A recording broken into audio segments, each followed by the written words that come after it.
दोस्तों पूरे 1 महीने बाद बबीता अपने ससुराल से वापस आती है। उसकी शादी तो हो जाती है, लेकिन वो ना जाने क्यों खुश नहीं रहती। अब ऐसे एक रात संध्या, जिसे नींद नहीं आ रही होती है, वो अपने पति को व्हाट्सएप पर कॉल करती है, लेकिन उसका पति व्हाट्सएप वीडियो कॉल नहीं उठाता है। अब संध्या परेशान हो जाती है। वो बगीचे में जाती है और टहलने लगती है। तभी उसके कानों में जोरदार आवाज आती है। इसके बाद संध्या अपने पापा के कमरे की ओर जाती है तो उसके होश उड़ जाते हैं। उसके पापा उसकी मम्मी के साथ जोरदार तरीके से वो सब कुछ कर रहे थे, जो कि बबीता का पति भी बबीता के साथ वो सब कुछ नहीं कर पाता है। अब जैसे ही संध्या अपने मम्मी और पापा को पूरी रात वो सब कुछ करता हुआ देखती है तो उसके होश उड़ जाते हैं। वो अपने पापा की हष्ट-पुष्ट शरीर देख करके खुद को रोक नहीं पाती है। जैसे ही सुबह होती है वो चाय लेकर के अपने पापा के कमरे में जाती है। वो देखती है कि उसकी मम्मी पसीने से भीगी हुई है और वो चैन से खर्राटे लेकर के सो रही है। संध्या, जिसे रोना आ जाता है क्योंकि उसका पति विशाल कभी उसे इतना नहीं खुश कर पाता है कि वो पसीने में भीग जाए और खर्राटे लेकर के ऐसे शांति से चैन से सो रही हो। वो अपने पापा को चाय थमाती है, लेकिन तभी वो अपने पापा का हाथ पकड़ लेती है। दिनेश कुमार, बबीता के पिता, असहज महसूस करते हैं। वो अपनी बेटी से पूछते हैं कि आखिर क्या बात है, वो इतनी परेशान क्यों लग रही।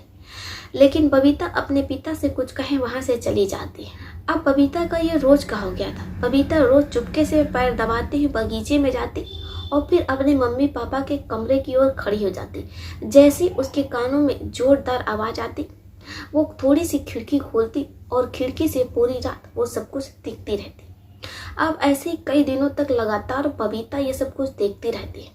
अब उसके अंदर की जो क्षमता रहती है बर्दाश्त करने की, वो खत्म हो जाती है। उसे कुछ समझ में नहीं आता है कि वो करे तो क्या करे।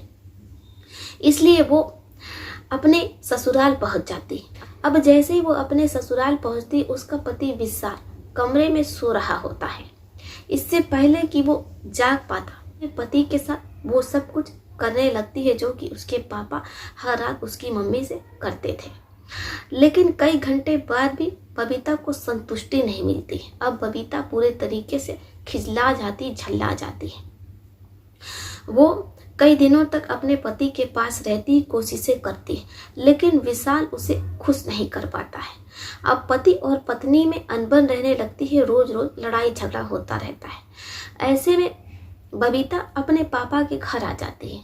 लेकिन जब वो अपने पापा के घर आती है, फिर से वो बगीचे में जाती है पैर दबाते हुए और अपने मम्मी पापा के कमरे की ओर छुपकर खड़ी हो जाती है।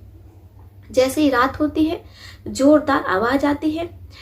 बबीता खिड़की खोलती है और वो खिड़की से वो सब कुछ देखती रहती है।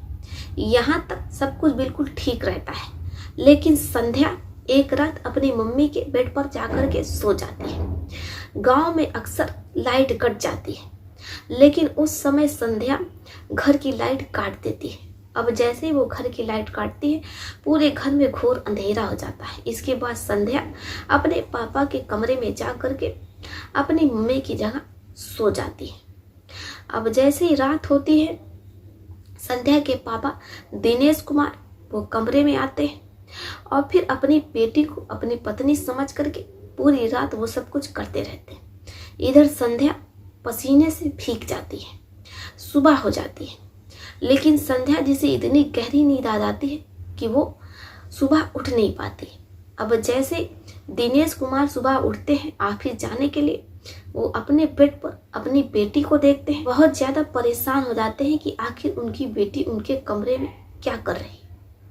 वो अपनी बेटी को तुरंत जगाते हैं, अपनी बेटी से पूछताछ करते हैं, लेकिन बेटी, जिसके पास अपने पापा दिनेश कुमार का कोई भी जवाब देने के लिए नहीं रहता है, वो अपनी बेटी की स्थिति को समझते हैं और उसे बहुत समझाते हैं कि देखो बबीता, तुमने आज जो कुछ भी किया है वो बहुत गलत किया है। तुम्हारी मम्मी कहाँ है? बबीता कुछ भी नहीं बताती। इसके बाद दिनेश कुमार पूरे घर में अपनी धर्म पत्नी को खोजते हैं, लेकिन उनकी धर्म पत्नी, जिनका कहीं कुछ पता नहीं रहता है, वो लगातार अपनी बेटी से पूछते हैं कि उसकी मम्मी कहाँ है। लेकिन बबीता अपने पिता को मम्मी के बारे में कुछ भी नहीं बताती। ऐसे सब कुछ चलता रहता है क्योंकि दिनेश कुमार जो अब अपनी बेटी के साथ ही वो सब कुछ करते रहते हैं। उन्हें कोई लेना देना नहीं रहता है कि उनकी पत्नी कहाँ है। ऐसे समय बीत रहा होता है। संध्या जो अब अपने पापा के साथ ही रहने लगती है। इधर संध्या का पति विशाल उसे लेने आता है, लेकिन संध्या जाने से साफ मना कर देती है। अब इधर जो संध्या की छोटी बहन रहती है नीरजा अपनी माँ को पूछती है कि आखिर उसकी माँ कहाँ गई, लेकिन ना तो बबीता अपनी माँ के बारे में कुछ बताती और ना ही नीरजा के पिता दिनेश कुमार अपनी धर्म पत्नी के बारे में बताते हैं कि आखिर उनकी पत्नी कहाँ है और उनके साथ क्या हुआ।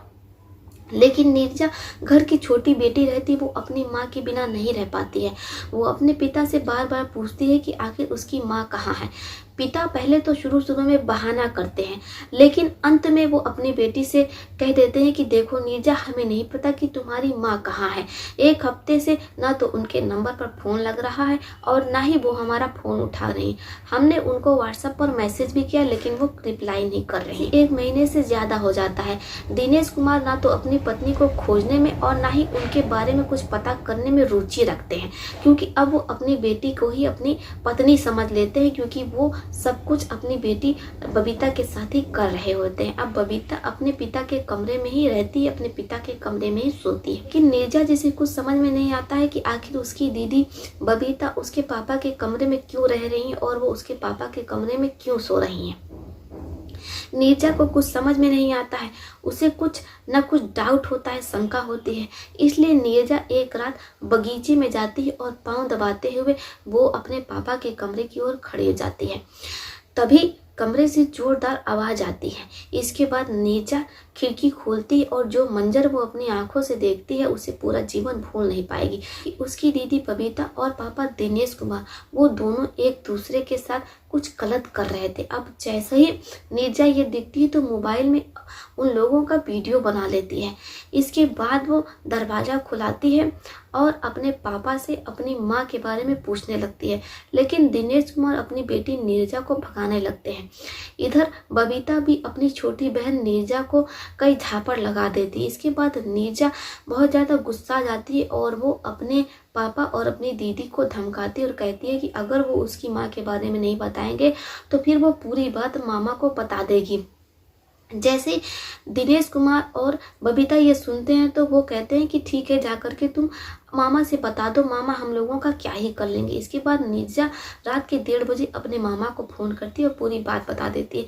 अब जैसे ही मामा आते हैं वो अपनी बहन को घर में कहीं नहीं पाते हैं। दिनेश कुमार और बबीता से पूछते हैं कि आखिर उसकी दीदी कहाँ है, लेकिन राजकुमार और बबीता उन्हें घर से भगा देते हैं, निकाल देते हैं। इसके बाद मामा नीरजा को लेकर के अपने घर चले आते। अब नीरजा अपनी नानी के घर रह रही होती, अपने नानी के साथ। वो अपनी नानी और मामा को अपने पापा दिनेश कुमार और दीदी बबीता का वो वाला वीडियो दिखा देती। जैसे ही वो लोग वो वाला वीडियो देखते हैं तो उनके पैरों तले जमीन खिसक जाती है कि आखिर दिनेश कुमार अपनी बेटी बबीता के साथ ये सब कुछ क्या कर रहा है। वो पूरा परिवार लेकर के दिनेश कुमार के घर पहुंचते हैं। वहां पर परिवार में काफ़ी ज़्यादा कहासुनी होती है और कहासुनी इतनी पड़ जाती है कि दोनों परिवार में हाथापाई हो जाती है। मामले की गंभीरता को देखते हुए वहाँ पुलिस पहुँच जाती है। इसके बाद पूरी बात नीरजा पुलिस वालों को बता देती है कि उनकी मम्मी कई दिनों से लापता है, लेकिन ना तो उनकी दीदी बबीता उन्हें बता रही है कि आखिर उनकी मम्मी कहाँ है, ना तो उनके पापा दिनेश कुमार ही अपनी पत्नी के यानी कि उसकी मम्मी के बारे में कुछ बता रहे हैं। अब जैसे पुलिस वाले ये सुनते हैं तो वो दिनेश कुमार और बबीता को थाने ले आते, उनसे पूछताछ होती है। शुरू में तो बबीता कुछ भी नहीं बताती है, लेकिन जब पुलिस वाले तबीयत से पूछताछ करते हैं तो बबीता कहती है कि उसने अपनी मम्मी के साथ कुछ नहीं किया है, बस उसने अपनी मम्मी को अपने पति के घर भेज दिया। जैसे पुलिस वाले ये सुनते हैं तो वो बबीता के पति विशाल के घर पहुंचते हैं। जैसे विशाल ये सुनता है तो कहता है कि देखिए सर, इसमें हमारी कोई गलती नहीं है। शीतल अपनी मर्जी से ही हमारे साथ रह रही होती है। अब पुलिस वाले पूछते हैं कि तुम्हारी शादी तो शीतल की बेटी बबीता से हुई थी, तो भला तुम अपनी सास के साथ क्यों रह रहे हो? विशाल कहता है कि हमारी पत्नी हमारे साथ नहीं रहना चाहती थी। ऐसे में हमारी सास हमारे साथ घर पर रह रही थी, क्योंकि हमारे घर पर कोई भी खाना बनाने वाला नहीं है।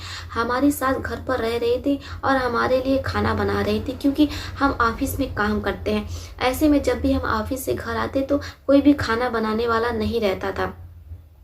हमारी पत्नी बबीता ने हमसे कहा कि वो अपनी माँ को उनके यहाँ भेज दे रही। पुलिस वाले वैशाली को उनके पति दिनेश के हवाले कर देते हैं, लेकिन वैशाली कहती है कि वो अपने दामाद के साथ ही रहेंगी। इसके बाद वैशाली अपने दामाद के साथ चली जाती है। साथ ही पुलिस वाले संध्या को भी समझा बुझा करके उसके पति विशाल के घर भेज देते हैं, लेकिन संध्या वहां एक दिन रहती और फिर से वो अपने पिता दिनेश कुमार के घर आ जाती है। अब जैसे पुलिस वालों को सूचना मिलती है कि बबीता अपने पति का घर छोड़ करके अपने पिता के घर आ गई से विशाल मौजूद होता है और वो अपनी पत्नी को अपने साथ ले जा रहा होता है, लेकिन बबीता अपने पति के साथ जाने से साफ मना कर देती है। पुलिस वाले बबीता से पूछते हैं कि आखिर वो अपने पति के साथ क्यों नहीं रहना चाहती है। बबीता कहती है कि उसका पति उसे संतुष्ट नहीं कर पाता है, उसका पति उसे पति सुख नहीं दे पाता है, क्योंकि उसके पति का सामान बहुत छोटा है। ऐसे में वो अपने पति के साथ नहीं रहना चाहती है, वो अपने पापा के साथ रहना चाहती है। अब जैसे पुलिस वाले ये सुनते हैं तो उनके पैरों तले जमीन खिसक जाती है। उन्हें कुछ समझ में नहीं आता है कि आखिर वो इस मामले को कैसे सुलझाएं। पुलिस वालों के बहुत समझाने बुझाने पर बबीता अपने ससुराल तो चली जाती है, लेकिन वो अपने पति से बिल्कुल भी खुश नहीं रहती है। अब उसका जब भी मन करता है वो अपने मायके आती है और अपने पिता के साथ वो सब कुछ करती है। इधर विशाल भी अपने वैवाहिक जीवन के आगे मजबूर हो जाता है। अगर वो अपनी पत्नी को तलाक दे देगा तो फिर दोबारा उससे शादी कौन करेगा, इसलिए विशाल खामोश हो जाता है और अब वो अपनी पत्नी को कुछ नहीं कहता है। बबीता और विशाल का वैवाहिक जीवन अब ऐसे ही किसी तरीके से चल रहा होता है। आशा करते हैं दोस्तों कि आपको ये कहानी बेहद पसंद आई होगी। आपका इस पर क्या सुझाव आप हमें कमेंट बॉक्स में लिख सकते हैं। क्या बबीता जो कुछ भी अपने पति विशाल के साथ कर रही थी वो कहाँ तक सही था? आप लोग अपनी अपनी राय हमें कमेंट बॉक्स में लिख सकते हैं। दोस्तों, इस प्रकार की कहानी सुनाना हमारा कोई उद्देश्य नहीं होता है। आप लोग इस प्रकार की कहानियाँ ज़्यादा सुनना पसंद करते हैं, इसलिए हम आप लोगों के लिए इस प्रकार की कहानियाँ घटनाएं लेकर के आते हैं और आपके सामने प्रस्तुत करते हैं। इसमें हमारा कोई दोष नहीं है।